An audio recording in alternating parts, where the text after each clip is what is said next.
You're watching This Week in Louisiana Politics with Fred Childers. Well, good morning. I'm Shannon Heck. Thanks for joining us for This Week in Louisiana Politics on your local election headquarters.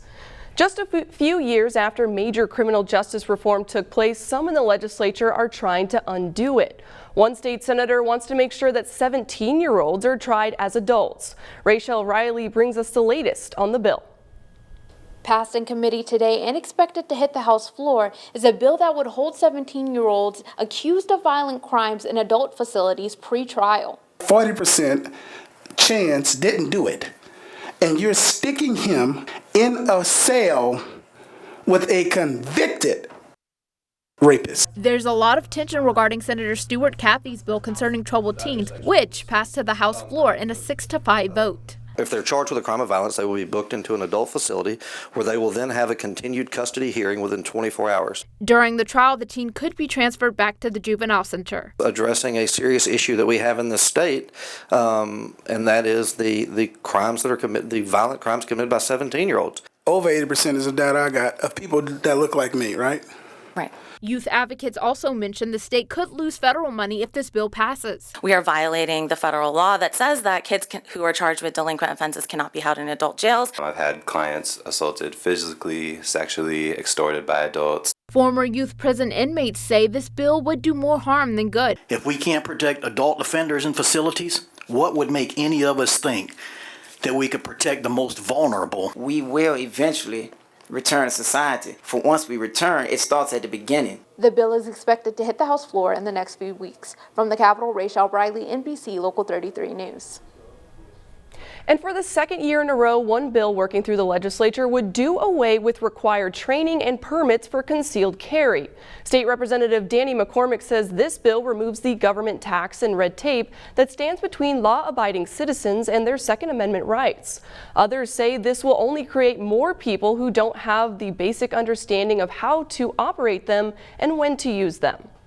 Louisiana is already an open carry state. It has not turned us into the wild, wild west. If you have our police officers that are going to be engaging on police stops and they are against this bill, I trust them. Passed the Senate Judiciary Committee with a 4-2 vote. It is now pending action from the Senate floor. Governor John Bel Edwards vetoed a similar bill last year.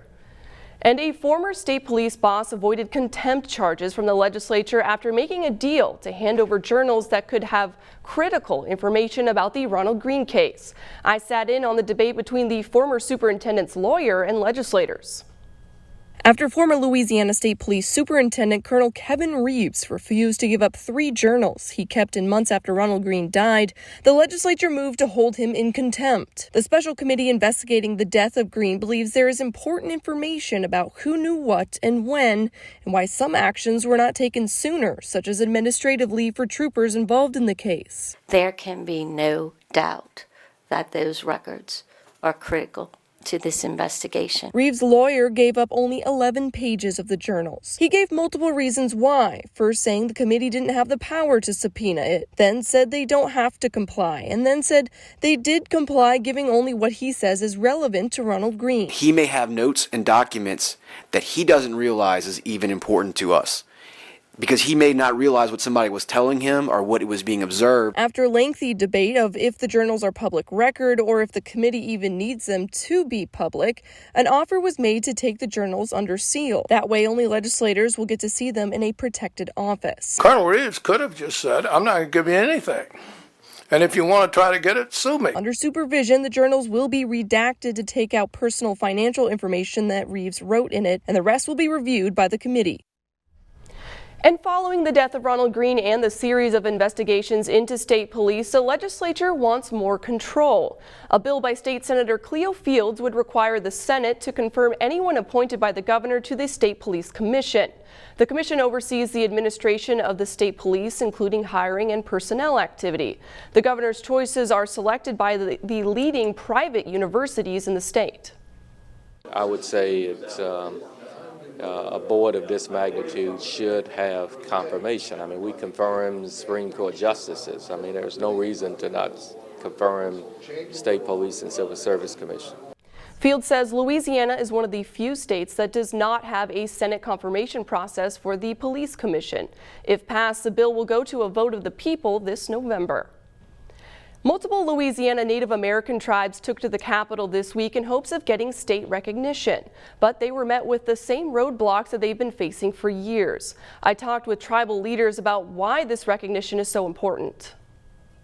There are two tribes that were trying to get state recognition for the first time, and there was a group of tribes trying to reaffirm the recognition they already have, but they wanted to clean up some of the language. But some committee members say that they should go for federal recognition instead. When a tribe is recognized by the state, it opens them up to things such as a line of communication with local and state governments. Two tribes are seeking recognition for the first time so they can sit on the Louisiana Native American Affairs Commission. Native Americans are the only race in the United States that have to have permission to be Native American. There's no set criteria in Louisiana to dictate what a tribe must prove in order to get state recognition. One senator took issue with that and pushed the tribes to get federal approval first. They completely look into everything when the state do not. But once you have the federal recognition, you more than likely, it's not automatic. The state will not turn you down. Chief Sherelle Parfait Dardar leads the Grand Caillou Band of the Biloxi Chitimacha Choctaw tribe. She has been working to get federal recognition for 26 years. I understand the concerns with federal acknowledgement, absolutely, but that is its own process. But the committee deferred the bills for all of the tribes. All of the tribes that were denied today say that they're going to continue to come back every year to try to get this state recognition to help get them a seat at the table for discussions such as recovering from hurricanes. At the Capitol for your local election headquarters, I'm Shannon Hecht. And after that hearing, State Representative Tanner McGee amended another bill on the House floor to add the reaffirmation for some of those tribes, and it passed without objection. The other two tribes trying to get their initial recognition will have to try again next year. And the Crown Act, meant to protect African Americans from discrimination based on their hairstyles, is also advancing in the legislature. The bill is on its way to the full Senate after getting approval in committee this week. Similar acts have failed in the state before, and the author, Representative Candace Newell, says that the bill was changed to include all nationalities, which brought the bill more support. What I'm also noticing is that we have Hispanic women who have naturally curly hair who are also being discriminated against when it comes to job offers, keeping their jobs, or schools being able to participate in certain events at schools. So I wanted to make it inclusive of everyone. If the bill passes the Senate without any changes, it'll head to the governor's desk for his signature, and there's already 12 other states that have enacted the Crown Act. And a bill that would prohibit spanking children in Louisiana schools is getting a second chance after the House passed the bill Wednesday. The bill by State Representative Stephanie Hilferty had been voted down a few times before, but after Hilferty added a parental opt-in, the measure passed 70 to 28. Current law states that individual school boards can decide whether to implement corporal punishment. Hilferty says that parents should be the ones making those decisions, not the schools. And after months of research and speaking with the community, the newest Mississippi River Bridge location has been narrowed down to just 3 possible locations. All 3 are in Iberville Parish, connecting LA1 to LA30 on the other side of the river. And the Capital Area Road and Bridge District approved the locations Friday, including Iberville Parish President Mitchell Orso. He says it's about time that the area got something from the state, and the next phase will include environmental reviews and could take up to 2 years. But drivers could be waiting 7 years for construction to finish. The legislature is putting $300 million towards the project next year. A recent audit found that some Louisiana teachers struggle to pass exams for certification, and with a teacher shortage statewide, there is a push to make changes to the system. Jacqueline Kissick reports.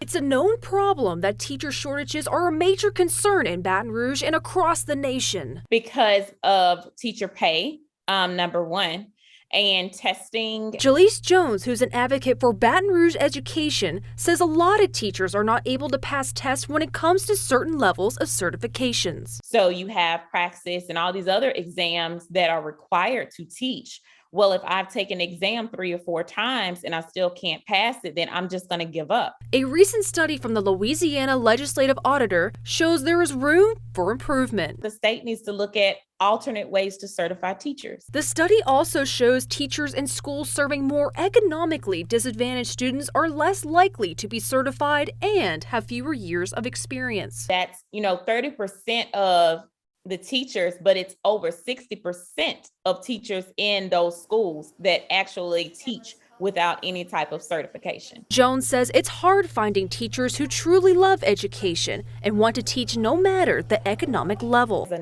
a public servant is someone that's serving the community. You go where you need it. You go where the children need you. You go where, and if you have a love and a passion for this, you'll figure it out. In Baton Rouge, Jacqueline Kissick, NBC Local 33 News. And after the break, one juvenile detention center is being called out for a number of problems, and 3 major cities are looking to curb the summer crime spike.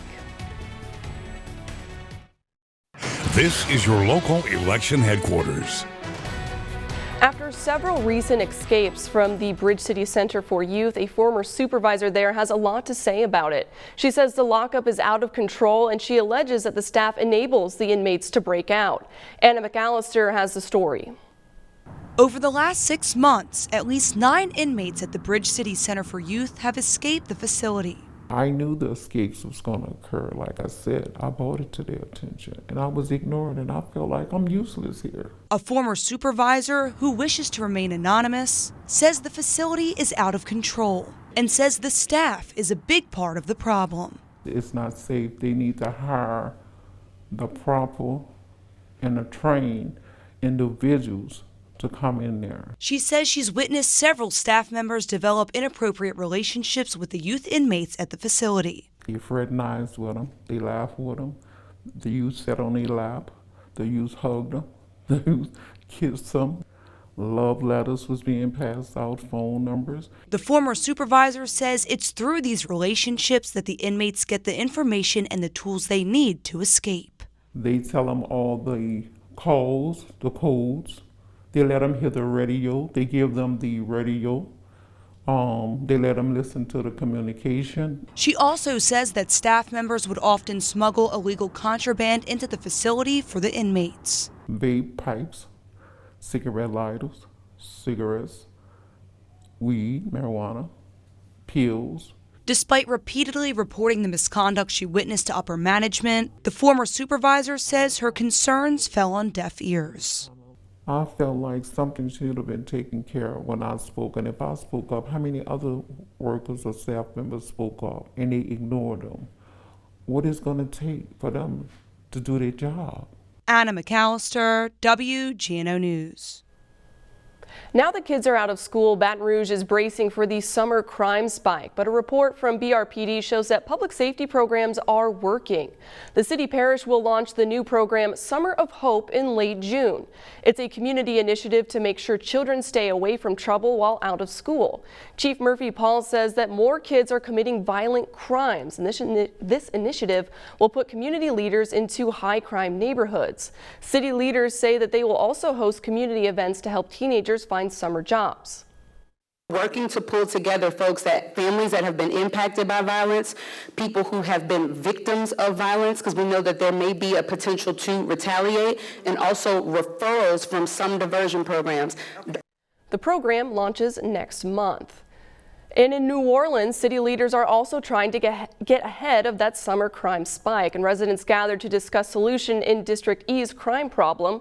One main topic of the conversation was the concern over truancy and how it relates to the skyrocketing crime. Others urged parents to take accountability for their own children, and attendees also recommended fixing streetlights, blighted properties, and creating more recreational programs. One trick pony that can solve this. It has to be an all-out effort across multiple fronts. City leaders said that they're taking into account every suggestion, and similar discussions are also taking place in Lafayette to help cut back on the violence. And coming up, the U.S. Department of Energy made a visit to Louisiana this week, and hear how the Louisiana delegation is reacting to calls for gun reform. This is your local election headquarters. As gas prices creep back up, President Joe Biden makes good on his promise, releasing millions of barrels of oil from federal reserves. About 10 minutes away from Baton Rouge is one of 4 strategic petroleum reserves, with deep underground caverns storing millions of barrels of crude oil. This is a busy time for the Office of Petroleum Reserves. With gas prices breaking record highs, President Joe Biden announced his plan to release 1 million barrels of crude oil a day for 6 months to address the gas shortage caused by Putin's war on Ukraine. For us as a nation, we are looking at the tools we have available, and the president has decided that he's going to use the biggest tool that we have in our arsenal, which is the Strategic Petroleum Reserve. U.S. Department of Energy Secretary Jennifer Granholm and Governor John Bell Edwards toured the plant to look at where the reserve oil is coming from. And we're so grateful to those who are working here, because you can see that because we are on a wartime footing, your efforts have deep impact. Today's notice of sale is just over 40 million barrels of crude oil to contribute to the president's mission. Representative Troy Carter says this is a bipartisan issue. Those people that pull up to gas pumps, they're not Republicans or Democrats, they're people. Ariel Salk, NBC Local 33 News. And following the tragic school shooting in Texas, Louisiana lawmakers offered their sympathies, including Governor John Bell Edwards. In a tweet, he says in part, "I join all Americans and Louisianians who are weary from constant acts of senseless violence in praying not just for their loved ones, but also for sensible discussions and solutions that might better keep all of our communities safe," end quote. Meanwhile, the discussion over gun laws is sparking once again, and Republican Senator Bill Cassidy from Louisiana says that red flag laws don't work. The fellow, Mr. Ramos in Texas, passed a background check, and that didn't stop this tragedy. So it's easy to kind of draw comfort from things, but you have to find, kind of solutions as well. But Democratic Congressman Troy Carter says that those laws are necessary. In a statement, he says, in part, it's time to take common sense steps to stop this senseless slaughter of our children, end quote. And the debate over gun control laws continues on Capitol Hill as well. The U.S. Education Secretary now is demanding lawmakers to do something to keep students and teachers safe. Miguel Cardona is rejecting the call to arm teachers to prevent mass shootings, saying it would be a dangerous solution. Lawmakers are split on how to solve this issue, including Senator John Kennedy. In the case of Texas, hardening background checks wouldn't have helped. If that's your definition of gun control, banning guns, if gun control laws like that worked, Chicago would be Mayberry.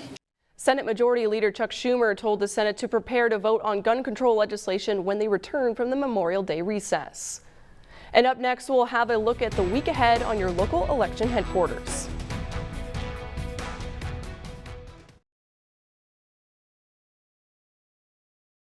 This is your local election headquarters.